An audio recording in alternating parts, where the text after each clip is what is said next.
Happening right now, the Walk for Peace monks are pausing their long journey at a Buddhist temple right here in Greensboro. Yeah, their second stop of the day since leaving Grandover Resort this morning. We've been tracking their journey for days now as they make stops in the triad. WFMY News 2's Manning Franks is live at the temple. Manning, you talk with a lot of visitors who came to see the monks, and what have they been saying? Y'all, I have rarely ever had an opportunity where so many people came up and were just wanted to share. They wanted to talk. They wanted to express how this day made them feel after hearing the monks speak for, again, about 45 minutes to an hour. Most people that I talked to, there were some that were from Elkin, there were some that were from right here in Greensboro, there were some that literally worked right up the road and had a little break and they decided to come here. There was a teacher that I talked to and she just wanted to come up here and hear them speak before she had to head back to class. She had a free period and she wanted to make sure that she used her time to hear this historical moment, as she called it. Right now the monks are having their one meal of the day. That's right, you heard me. Their one meal of the day. They only have one every single day and they're having it right now. And so what they are doing at this time is they take that time after they've spoken and they go back and they take that time for reflection, for fellowship, and just to be able to eat and to replenish their energy for the remainder of the walk that is happening today. Now, for myself, as being able to someone who's witnessing for all three different occasions, first in Kannapolis, yesterday in High Point, and now here in Greensboro, it's been amazing each time to hear the words they have to say when it talks about mindfulness, when it talks about peace, as this walk for peace has been so centralized on.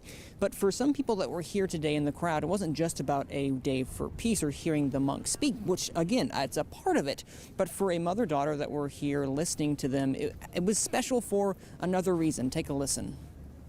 I lost my son 6 years ago today in an accident, excuse me. And to find the peace that they're offering today of all days is so meaningful to me. And I appreciate that message so much more today than I can even put into words. It was really special, I know, not only for myself, but for them to be able to have a day like today. They couldn't make it yesterday. They're from right here in Elkin, or in the area near Elkin, and they were telling me that they weren't able to make it because, you know, for the daughter there, her own daughter had to go to meet in Tennessee for volleyball. So for today, they knew today was the right time, not only for that special anniversary, but because they've been waiting for so long. Since October, they've been following the monks on TikTok, and now here they are to see them not only come to life, but hear them speak in person. It's a special gift that I'm always going to remember myself hearing these past 3 days, and I'm going to be sad that they're leaving the Guilford County area today. This is their last stop here. They have one more later this afternoon, but after that they're going to continue on until they head to Raleigh, I believe, tomorrow. But for now, we're just going to have to wait and see what amazing things they do as they head to Washington, D.C. in the next trek of their Walk for Peace. Here in Greensboro, Manning Franks, WFMY News 2. Manning, the monks, their message has been about peace, that inner peace, and how it can be passed on to people around you. For the folks you've spoken to, what message do they hope to bring home with them, and how do they hope to use that message in their daily lives, if that makes sense? Yeah, no, so Lauren, one of the things that I was talking with individuals following the actual talking from the monks themselves, they were telling me one of the things that they took with them was that idea of stillness and that idea of rest and peace. Peace not just as a broad concept of like no war or no fighting or no blah, blah, blah, blah, not that. Yes, that.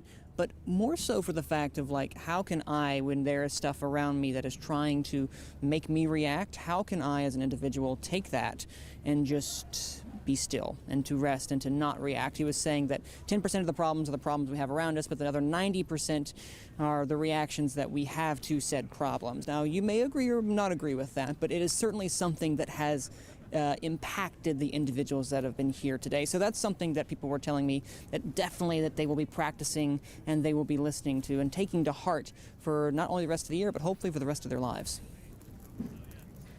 Manning, as a working mom of 3 little ones, I have learned a lot about being mindful and just kind of being present in the moment when there's so much going on.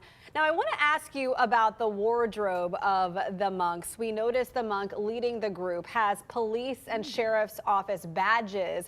And Lauren and I were talking earlier, we thought that that might represent the cities they've passed through and been escorted by those agencies. Can you speak to that? Yes, Megan, I can. So yesterday, not today, mind you, which, by the way, Sheriff Danny Rogers of Guilford County was here, but there were no pin that was put upon, to my knowledge, at least yet, when it comes to the monks. But they have a sash, and I'm not sure if that's the correct term, but it is a sash-like garment that they have draped over him, the head monk, the venerable monks, and it has badges lined out one by one.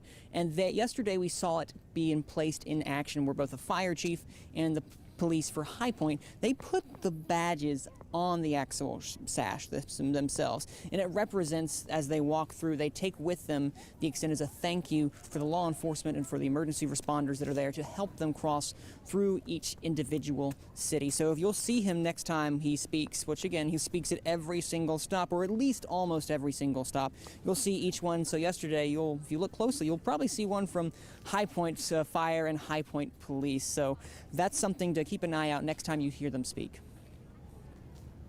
Awesome.